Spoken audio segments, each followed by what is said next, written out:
How to send gifts on Instagram Reels. Hello everybody and welcome back to our channel. So let's get started without any further ado. For that, first of all, you want to go ahead and open up your Instagram application in your mobile device. Also, you need to know that you cannot send gifts to every creators, only to those who have allowed receiving gifts and if you're eligible to send them.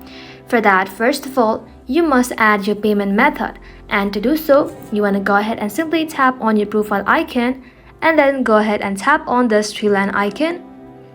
Now inside settings and activities, scroll all the way to the bottom and then simply tap on order and payments.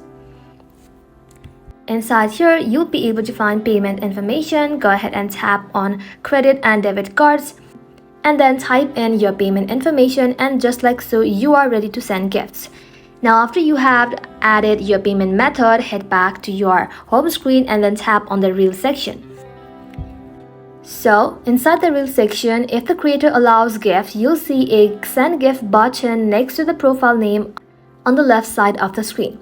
If the gift aren't available in your region, you cannot see this option.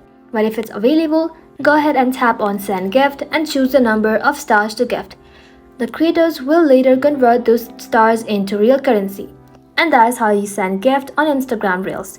Thank you all for watching the video till the very end and stay tuned until our next upload.